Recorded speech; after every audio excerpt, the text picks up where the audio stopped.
ॐ अज्ञानतिमिरान्धस्य ज्ञानाञ्जनशलाकया चक्षुरुन्मिलितं येन तस्मै श्रीगुरवे नमः।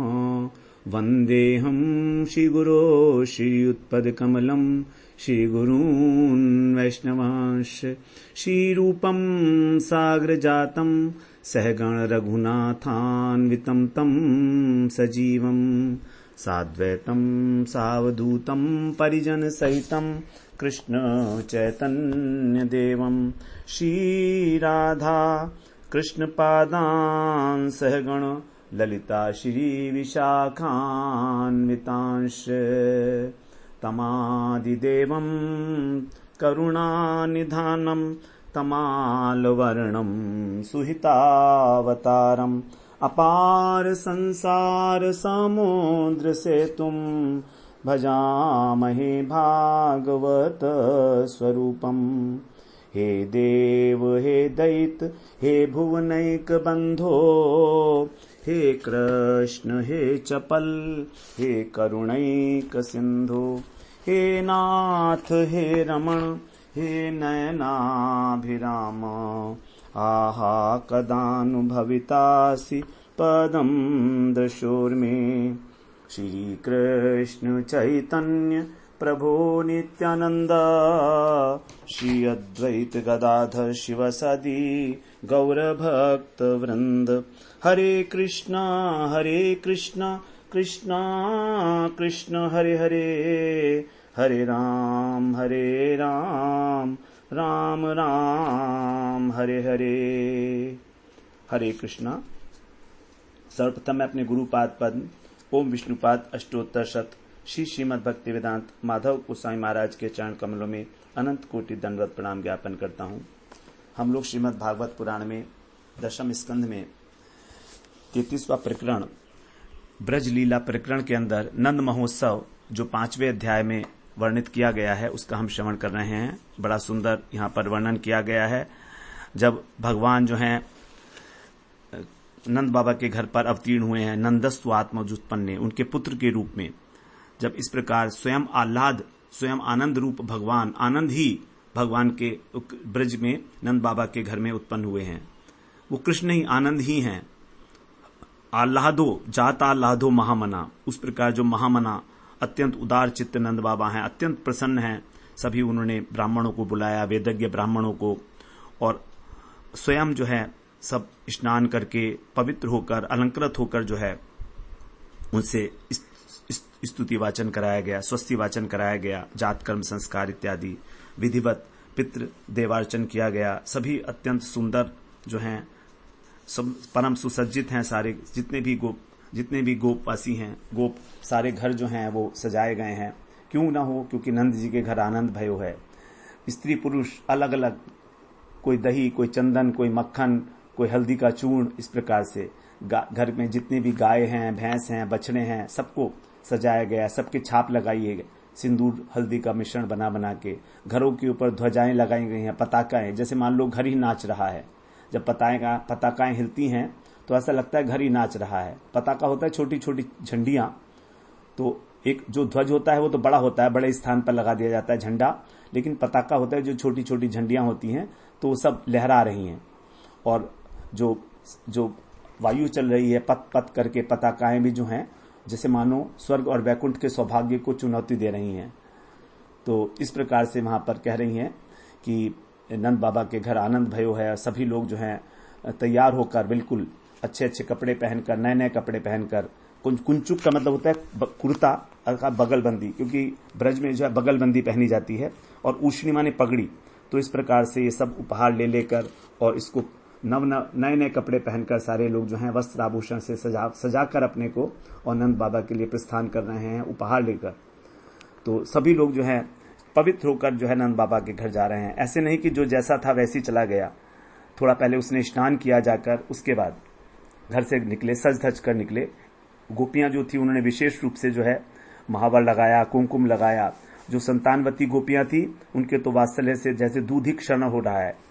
तो इस प्रकार से अतिशय वात्सल्य भाव के कारण अब जितना आनंद यशोदा को हो उससे कहीं आनंद ब्रजवासियों को हो रहा है, ऐसा लगता है। विशेष बात है ये यहाँ की।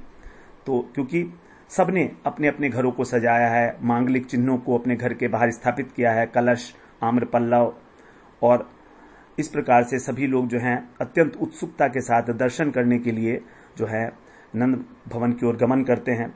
सभी के अंदर जो है उत्कंठा है उस बालक को देखने की, क्योंकि बहुत समय के बाद हुआ है, बहुत प्रतीक्षा करने के बाद हुआ है। ऐश्वर्य माधुर्य का अंत ही नहीं है कहीं पर यहाँ पर। इस प्रकार से सभी लोग जो हैं वहां पर गमन किए हैं। सभी के मन में एक उत्साह है, और यही उत्साह जो है साधकों का उद्देश्य है कि हमारे जीवन में भी किसी प्रकार से भगवान से मिलने के लिए इसी प्रकार का उत्साह होए कि हमें अपने देह की, शरीर की चिंता ही ना रहे, और हम जो है भगवान को उसी प्रकार से पाना चाहें जिस प्रकार से गोप और गोपियां जो हैं उत्कंठा पूर्वक भगवान के दर्शन करने के लिए व्यग्र भाव से व्याकुल होकर जो है वहां पर जा रहे हैं। अब 13वें श्लोक में बता रहे हैं, अवाद्यंत विचित्राणि वादित्राणि महोत्सवे कृष्णे विश्वरेनन्ते नंदस्य ब्रजमागते।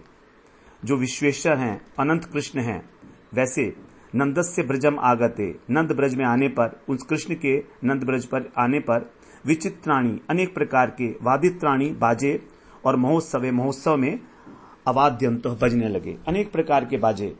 तो अपने आप से सारे के सारे बाजे जो हैं भगवान कैसे बताए, विश्वेश्वर जो असीम ऐश्वर्य के स्वामी हैं और अनंत हैं, माधुर्य के निकेतन हैं, ऐसे जिनकी सत्ता ही जो है आकर्षक है। कृष्ण शब्द से ही जो है पता लगता है कि कृष्ण में दो, कृष्ण शब्द का जो रूढ़ी अर्थ है वो तो है नंदनंदन, और जो इसका यौगिक अर्थ है वो है कृष और ण। तो कृष का अर्थ होता है सत्ता, और कृष का अर्थ होता है आकर्षण, और ण का अर्थ होता है आनंद।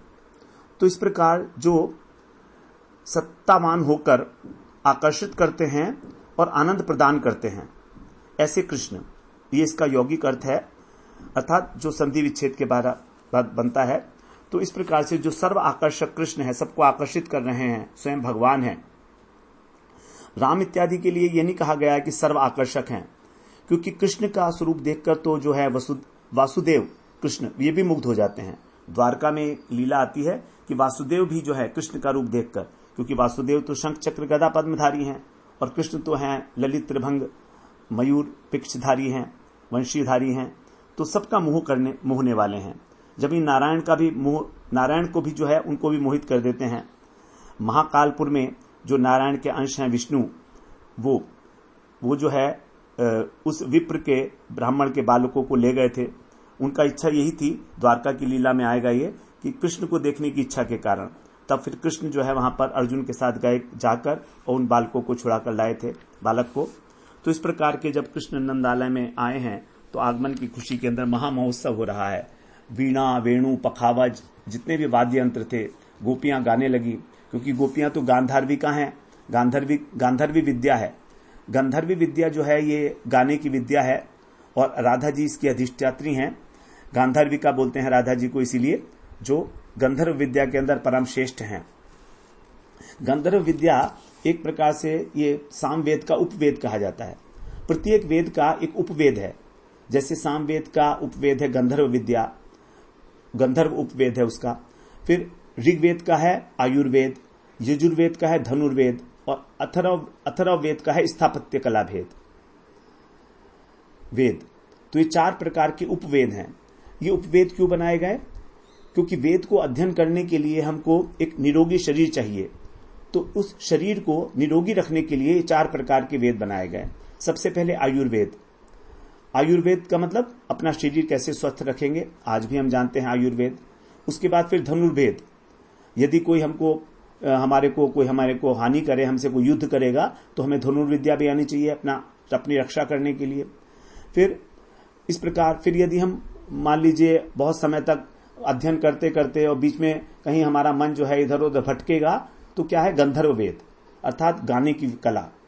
और रहना कहाँ है? मंदिर में, स्थापत्य कला। तो इस प्रकार से 4 वेद हैं। तो ये चारों जो उपवेद थे ये वास्तव में तो भक्तों के लिए थे, जो वेद का अध्ययन करते हैं ब्राह्मण हैं उनके लिए बनाए गए थे। लेकिन अब ये चारों के चारों वेद जो हैं ये असुरों के द्वारा मानो चुराए लिए गए। जैसे अब गंधर्व विद्या जो है, गाने की विद्या, तो आजकल जो है एडवर्टीजमेंट हो गया है उसका, तो उससे तो पब्लिसिटी हो गई, पैसा कमाया जा रहा है। आयुर्वेद भी एक पैसे कमाने का धंधा बन गया है। और स्थापत्य कला वेद ये आर्किटेक्चर है, तो इससे बड़े बड़े जो है घर बनाए जा रहे हैं, आजकल बिल्डिंग्स बनाई जा रही है मल्टी स्टोरीड। तो ये वास्तव में सारी चीजें जो है वेदों की भक्तों के लिए थी, ब्राह्मणों के लिए, वेद अध्ययन करने के लिए। लेकिन अभी कलयुग में तो सब आसुरी संपत्ति, आसुरी हैं तो सब असुरों के हाथ में पूरी विद्याएं चली गई हैं। तो इस प्रकार से यहां पर बताया कि सभी जो हैं वहां पर आनंदित होकर गाने लगे। अब यहां पर बताया भगवान के जो दो विशेषण दिए गए, विश्वेश्वर और अनंत। तो भगवान जो हैं तो विश्वेश्वर, विश्व के ईश्वर हैं, लेकिन यहां पर जो है नंद के पुत्र बनकर आ गए हैं। तो लेकिन फिर भी उनके प्रति किसी की गौरव बुद्धि नहीं है, ना किसी प्रकार का भय है, ना दैन्य है, केवल निष्कपट आशीर्वाद है। सब लोग आशीर्वाद दे रहे हैं उनको, भगवान को, स्वाभाविक रूप से। तो यहां पर क्योंकि कृष्ण को अपना मान रहे हैं इसलिए उनको आशीर्वाद दे रहे हैं। और नंद बाबा तो स्वयं ही जो है आनंद के भंडार हैं, तो वे तो केवल आनंद ही बांट रहे हैं अपने कोषागार से। सब जो है रत्न इत्यादि जो कुछ भी है उनके पास वो सब बांट रहे हैं। अब आगे बताते हैं 14वें श्लोक में,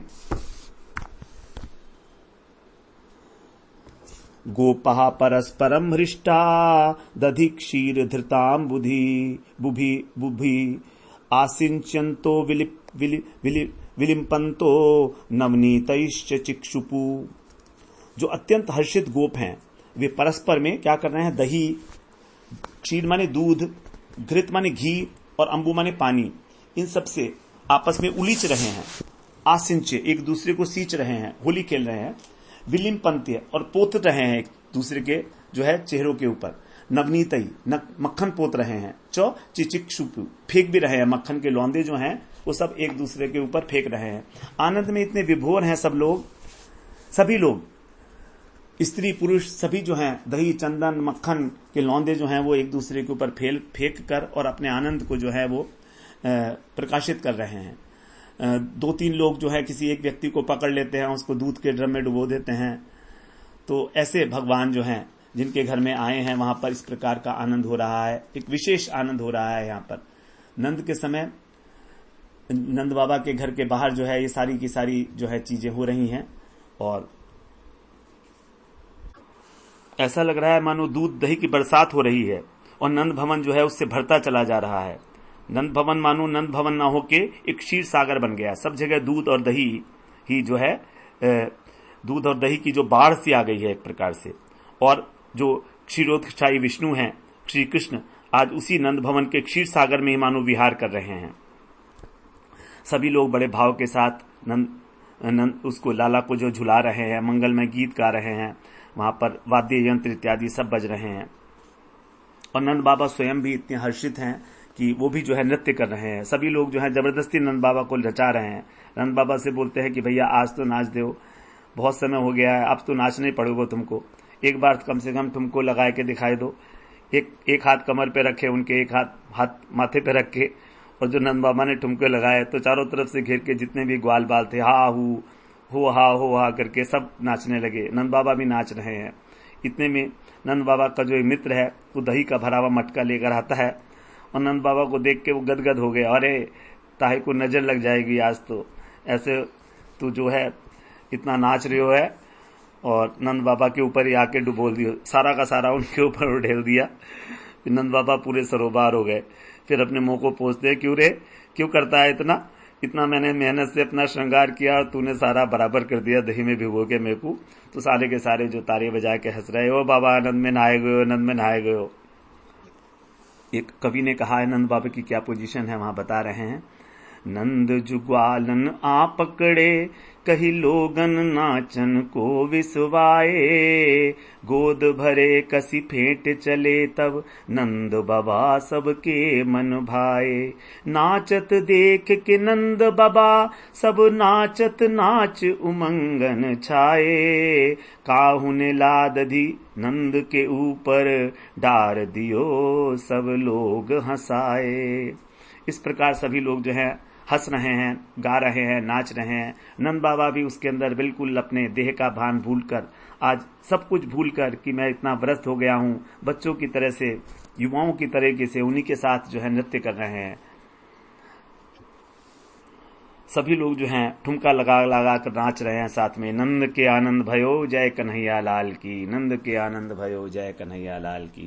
इस प्रकार सर्वत्र ही जो है आनंद का महोत्सव, महामहोत्सव हो रहा है नंद बाबा के घर पर।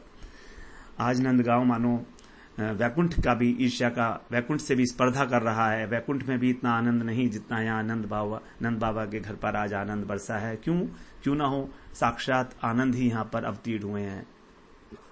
15वें श्लोक में कह रहे हैं, नंदो महामनास्तेभ्यो वासोलंकार गोधनम सूतमागधवंदिभ्यो यन्ये विद्योपजीविनः। जो महामना नंद हैं, देखिए महामना आया दोबारा नंद बाबा के लिए, जो अत्यंत उदार नंद जी हैं उन्होंने, तेभ्य माने उनको, वस्त्र, अलंकार, गाय और धन इत्यादि दिया। सूत, मागध और वंदी जितने हैं उन सबको, और ये अन्य जो दूसरे हैं उनको, जो उनके नृत्य गीत इत्यादि की विद्याएं हैं उनको उपजीवन है, विद्या उपजीवन है। जो अपने अनेक अनेक प्रकार की विद्याओं से जो जीविका चलाने वाले हैं उन सबको ही नंद बाबा ने जो है और उपहार दिए हैं। उनका जितना भी इच्छा थी उन सबको उसके अनुसार ही उन्होंने और दिया है। नंद बाबा ने सबको दिया है। नंद बाबा का अत्यंत विशाल हृदय, उदार, सबके प्रति हृदय में प्रेम कृतज्ञता का भाव है। केवल अपने परिवार वालों के विषय में जो सोचता है वो संकीर्ण मन वाला है। लेकिन यहां कहा कि नंद बाबा को उदार मना, महामना, उदार चित्त वाले। तो जितने भी कलाकार हैं, जो सूत, मागध और बंदी, सूत लोग जो हैं पुराणों के वक्ता हैं, मागध वंशावली का गान करते हैं और बंदी जो हैं वर्तमान स्थिति का वर्णन करते हैं। सभी अपनी कला दिखाकर जो जीविकोपार्जन करते हैं वो उन के अनुसार ही जो भी वो चाहते हैं उनकी इच्छा के अनुसार ही नंद बाबा उनको दे रहे हैं। अब 15, 16 एक साथ पढ़ेंगे। नंदो महामनास्तेभ्यो वासोलंकार गोधनम सूतमागधवंदिभ्यो यन्ये विद्योपजीविनः। तो हम पढ़ लिए थे 15वां, 16वां पढ़ना है। तैस्तै कामैर्दीनात्मा यथोचितमपूजयत् विष्णुराराधनार्थाय स्वपुत्रस्यो ददाय च। तई कामई, उनकी इच्छाओं के अनुसार, जो अधीन आत्मा है अर्थात बिना कृपण चित्त हुए। पहले कहा महामाना और यहां पर कह रहे हैं अधीन आत्मा। नंद बाबा के विशेषण जो हैं, नए नए विशेषण नंद बाबा को दिए जा रहे हैं। अधीन आत्मा अर्थात जिनकी आत्मा दीन नहीं है, अर्थात जिनके चित्त में कृपणता का लेश मात्र भी नहीं है, ऐसे यथोचितम, उचित रूप से, विष्णु आराधना, भगवान की आराधना के लिए, भगवान की प्रसन्नता के लिए, अर्थाय माने लिए, और स्वपुत्र से उदयाय, अपने पुत्र के अभ्युदय के लिए कि मेरे पुत्र का कल्याण हो, अपूजयत, उन सब का सत्कार कर रहे हैं। जितने भी लोग आए हैं वहां पर, बंदीजन, मागध और अन्य भी, सबका सत्कार कर रहे हैं भगवान की प्रीति के लिए और अपने पुत्र के कल्याण के लिए। इस प्रकार से सबका यथोचित जो है स्वागत किया जा रहा है, सत्कार किया जा रहा है नंद बाबा के द्वारा। तो यही है महामना, कि कुछ भी देने में कोई संकोच नहीं है। और अधीन आत्मा मतलब ये विचार नहीं है नंद बाबा के घर में कि यदि आज हमने कुछ दे दिया तो कल क्या खाएंगे। सब कुछ उदारता पूर्वक दिए जा रहे हैं। दीन का मतलब होता है संकीर्ण, आत्मा का मतलब होता है चित्त, जो संकीर्ण चित्त वाले हैं। लेकिन यहां पर कहा अधीन, तो दो कारण है देने के, विष्णु की आराधना, उनकी संतुष्टि और अपने पुत्र की मंगल कामना। भगवान प्रसन्न क्यों हो? भगवान प्रसन्न इसलिए हो कि वो मेरे पुत्र का कल्याण करेंगे, क्योंकि यहां पर जो है उद्देश्य है कि सबका आशीर्वाद मिले और मेरा पुत्र जो है दीर्घजीवी हो, बलशाली हो, गुणशाली हो। कामई तेई तई हृद गाना, अर्थात जो जो उन्हें चाहिए, तो ये दान जो है वो उनकी इच्छा से दे रहे हैं। एक जो अपनी इच्छा से हम दान देते हैं वो तो होता है सामान्य दान। यदि कोई कुछ मांगे और हमने उसे दिया तो ये तो सामान्य दान हो गया। लेकिन जो वो मांगे, हम नहीं जानते वो क्या मांगने वाला है, उसको यदि वो दान दिया जाता है तो ये श्रेष्ठ दान है। जैसे दशरथ जी ने विश्वामित्र से मांगा राम को कि पहले वचन दो तब हम तुमसे लेंगे। हड़ाई पंडित जी ने जो है, हड़ाई पंडित जी जो नित्यानंद जी के पिता थे, उनसे एक सन्यासी थे, उन्होंने नित्यानंद जी को मांगा। विश्वामित्र जी ने दशरथ से राम जी को मांगा कि पहले मुझे वचन दो। इस प्रकार से तो नंद बाबा यहां पर बताए हैं अधीन आत्मा, दान कैसे दे रहे हैं, उनकी इच्छा के अनुसार। अब यहां पर जो दशरथ जी है, उन्होंने, उनकी इच्छा नहीं थी देने की, वो तो देना पड़ा अंडर कंपल्शन। इसी प्रकार से हड़ाई पंडित की भी इच्छा नहीं थी देने की, लेकिन यहां पर नंद बाबा क्या है, उनकी इच्छा के अनुसार दे रहे हैं, उनकी विद्या, उनकी आयु, उनके गौरव के अनुसार। किस प्रकार जो श्रेष्ठ हैं उनको माला पहना रहे हैं, चंदन लगा रहे हैं, तांबूल दे रहे हैं, प्रोत्साहन कर रहे हैं उनको, आपकी कृपा है, आप हमारे यहाँ आए, हमारे पुत्र को जो है, आप हमारे पुत्र के लिए मंगल कामना करिए। जो बराबर की एज है उनके लिए केवल चंदन लगा रहे हैं, जो नीचे वाले हैं, अपने से छोटे हैं, बच्चे हैं, उनको आशीर्वाद दे रहे हैं, प्रोत्साहन दे रहे हैं। तो विष्णु को प्रसन्न कर रहे हैं, कारण यही है कि हमारे पुत्र की प्रसन्नता हो। तो यहां पर भगवान की प्रसन्नता जो हम अपने घर के लिए करते हैं, अपने पुत्र, अपने घर के और धन इत्यादि के लिए, तो ये शुद्ध भक्ति नहीं है। लेकिन यहां क्योंकि नंद महाराज का पुत्र ही, साधारण पुत्र तो है नहीं, ये तो स्वयं भगवान आए हैं, तो फिर उनकी प्रसन्नता के लिए, उनके कल्याण के लिए नारायण को प्रसन्न करना, ये शुद्ध भक्ति ही है। अब ये जो है एक प्रकार से वर्णाश्रम धर्म का ही पालन है जो किया जा रहा है नंद बाबा के द्वारा। लेकिन यहां पर जो है विशेष बात है कि नंद बाबा अपने पुत्र के लिए नहीं कर रहे हैं, यहां पर पुत्र जो है साक्षात कृष्ण हैं, इसलिए सबकी सब ये कृष्ण की प्रसन्नता के लिए हो रहा है। इस प्रकार से यहां पर जो है सारा बताया गया। तो नंद बाबा कैसे दे रहे हैं दिल खोलकर, इसके लिए बताते हैं कि याचक जो है बोलते हैं कि भाई हमको जो है दे दीजिए, तो उन्होंने जो है उसके सिर के ऊपर उसको चांदी दे दी, चांदी चाहिए थी, उस चांदी दे दी। जब गांव से निकला तो लोगों ने कहा कि तुम जो है क्या लेकर जा रहे हो, चांदी, वहां तो सोने का खजाना भी खुला है। तो इसलिए वो उसने चांदी वहीं फेंक दी और सोना ले लिया। फिर जब सोना लेके जा रहा था तो किसी ने सोचा तुमने कितनी गलती की, वहां तो हीरो का भी जो है खजाना खिला हुआ है। तो हीरे के जो है बर्तन वो लेकर आ रहा है वहां से, फिर हीरे की अंगूठी, हीरे के हार वो लेकर आ रहा है। उसके बाद वो बोलता है कि अरे अरे तुमने ये क्या करा है, वहां तो दिव्य जो है अलंकार हैं, दिव्य वस्त्राभूषण मिल रहे हैं। तो इस प्रकार से सारे के सारे जो दिव्य रत्नों की जो है वहां पर एक खान खुली हुई है, दिव्य रत्नों की खान। इस प्रकार से याचकों के द्वारा जो है सोना चांदी जवाहरात जो है वो तो रास्ते के अंदर फेंका जा रहा है। तो कहते हैं जितनी भूमि थी वहां की वो भी जो है सब पट गई। आगे बताएंगे कि किस प्रकार स्वयं वैकुंठ की जो लक्ष्मी है वो वहां पर आ गई हैं। तो जब वैकुंठ से लक्ष्मी यहां पर पधारी हैं तो फिर किस बात की कमी हो सकती है किसी भी प्रकार से। अब आगे कह रहे हैं 17वें श्लोक में, रोहिणी च महाभागा नंद गोपाभिनंदिता व्यचरद दिव्यवासा स्रग कंठाभरण भूषिता।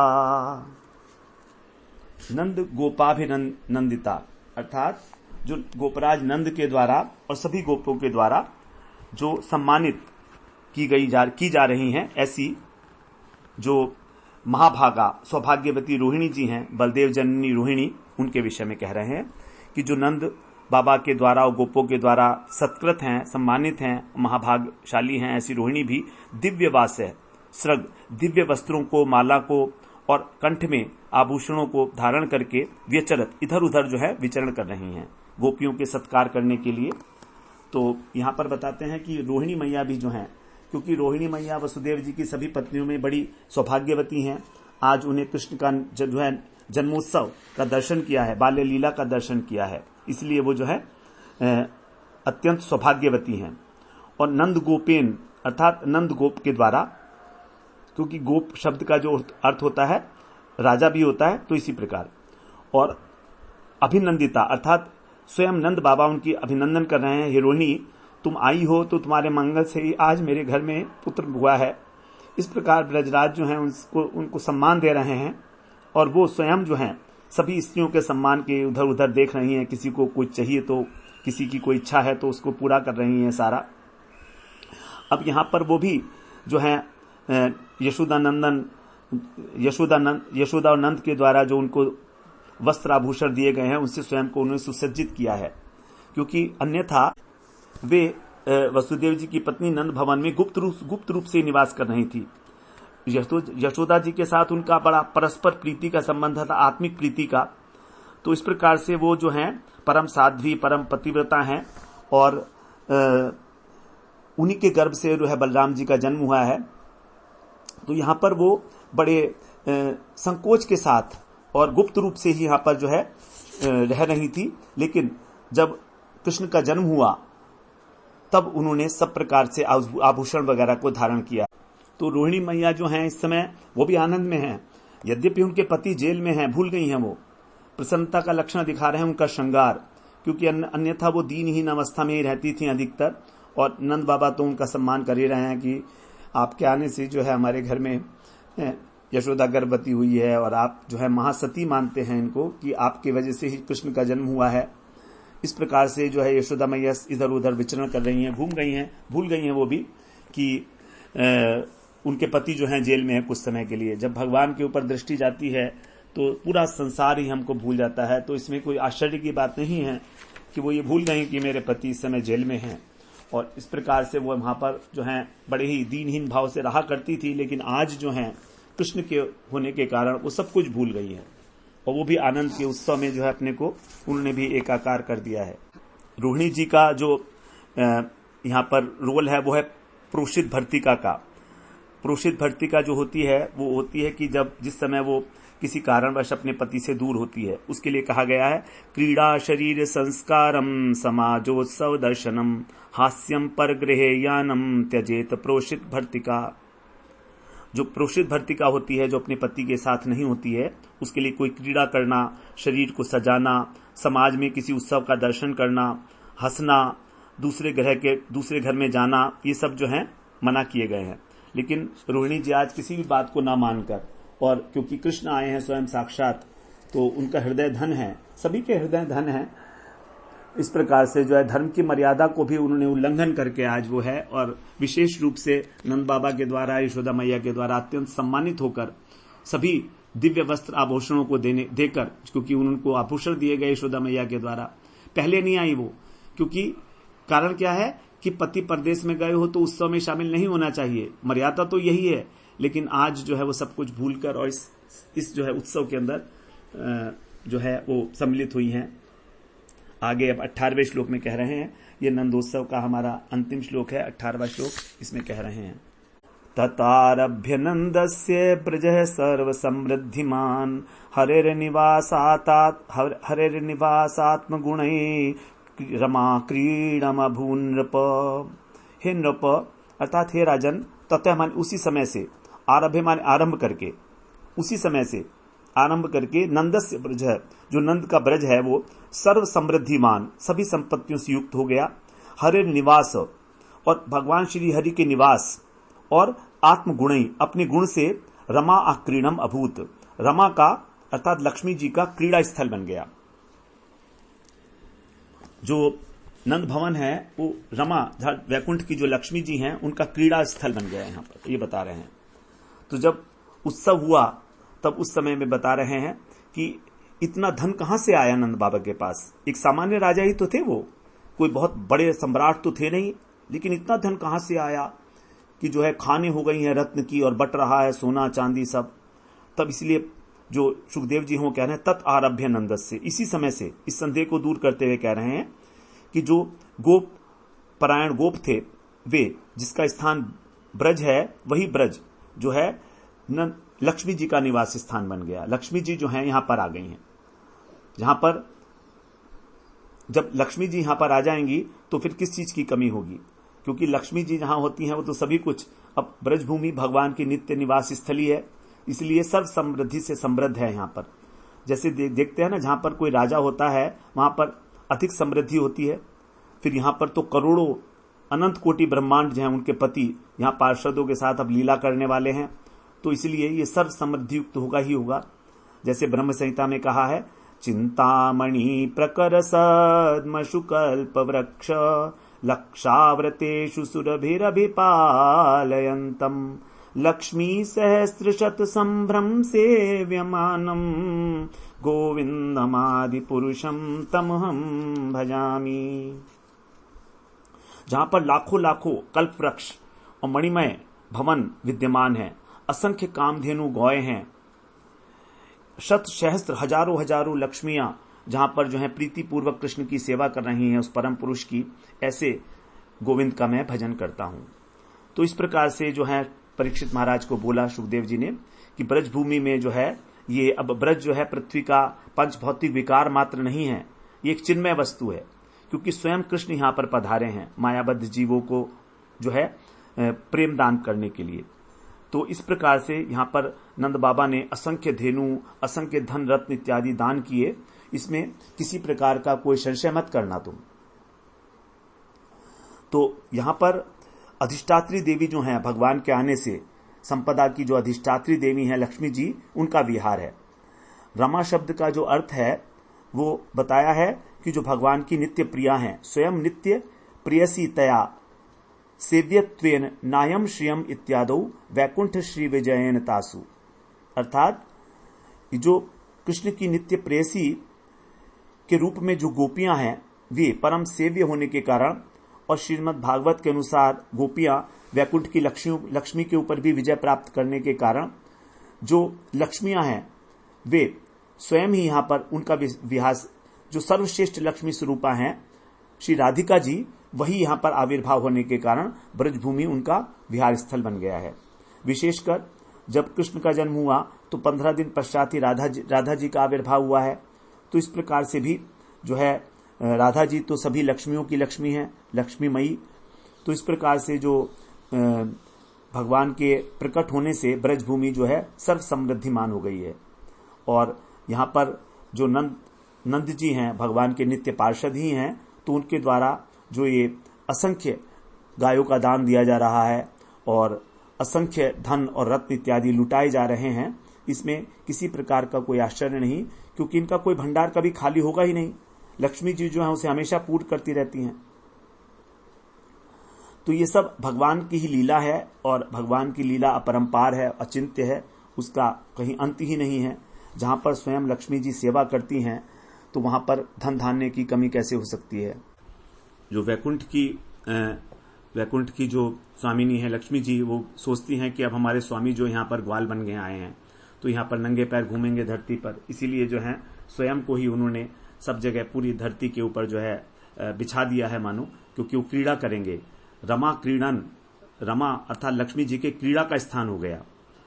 तो भगवान जिसके हृदय में बसते हैं वो सबको प्यारा लगता है। इसी प्रकार से भगवान जिस भूमि में बसते हैं वो भूमि भी सबको प्यारी लगती है।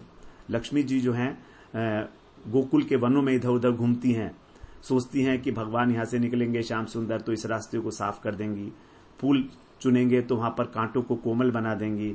इस प्रकार जिस ओर भी वो देखते हैं भगवान और लक्ष्मी जी वहां पर उस स्थान को जो संवार देती हैं, सुगंधित कर देती हैं। लक्ष्मी जी वैकुंठ को छोड़कर उसी दिन से गोकुल में चली आई, क्योंकि वैकुंठ वाले भगवान जो हैं बड़े दुर्लभ हैं और गोकुल वाले भगवान तो हर जगह मिलते हैं, खेलने के लिए कहीं भी जाते हैं, कभी किसी के पीछे भी गाय के बछड़े के पीछे भागने लगते हैं, गोपियां उनको नचाती हैं तो नाचने लगते हैं। इस प्रकार से जो वहां पर सभी लोग जो है आनंद मना रहे हैं। और जीव गोस्वामी ने यहाँ पर इस बात की जो व्याख्या की है इस प्रकार से की है, वो कहते हैं कि यह स्थान भगवान के आविर्भाव के समय से ही लक्ष्मी का विहार स्थल बन गया। तो लक्ष्मी का विहार स्थल बनने का अर्थ वो लगाते हैं कि जो सर्व लक्ष्मीमयी श्रीमती राधिका हैं उनका आविर्भाव हुआ है। तो बताया जैसे 15 दिन बाद ही जो है कृष्ण जन्माष्टमी के बाद और राधा अष्टमी पर राधा जी का आविर्भाव होता है। तो इस प्रकार से उन्होंने अपनी लघु वैष्णव तोषणी में रमा शब्द का विशेष अर्थ किया है राधिका जी के रूप में। तो आज हम लोग इस प्रकार 18वां श्लोक ये श्रवण किए हैं। अब इसके बाद फिर हम लोग 19वें श्लोक में प्रवेश करेंगे। इसका हम लोग अगले सत्र में श्रवण करते हैं। ये हमारा आज नंद महोत्सव जो है 18वें श्लोक तक पूरा हो जाता है। 18 श्लोक बड़े महत्वपूर्ण बताए गए हैं, क्योंकि ब्रज में जो आनंद बरसा है उस आनंद की जो पराकाष्ठा है वो इसी 18 श्लोक में ही सुखदेव जी ने जो है बड़े उन्मुक्त मन के साथ गाई है। और उसका जो ब्रजवासी लोग हैं वो बड़े आनंदमग्न होकर इसका गान करते हैं। जब ब्रजवासी ब्रज भाषा के अंदर जब हम इस 18 श्लोकों का जो है अर्थ और इस नंद महोत्सव का जो वर्णन सुनते हैं तो उसका आनंद एक अलग ही होता है, अपूर्व आनंद होता है। यदि हम इसी बात को ब्रज भाषा के अंदर जो है सुनेंगे तो इसका एक अपूर्व आनंद है, अपूर्व आनंद है। इस प्रकार से सब के सब जितने भी ब्रज में हैं सभी लोग जो हैं उस उत्सव के अंदर आनंद मग्न हैं और सभी लोग जो है नाच रहे हैं, गा रहे हैं। अगले सत्र में फिर हम लोग 19वें श्लोक में प्रवेश करते हैं। वांछा कल्पतरुभ्यश्च कृपा सिंधुभ्यैव च पतितानां पावनेभ्यो वैष्णवेभ्यो नमो नमः।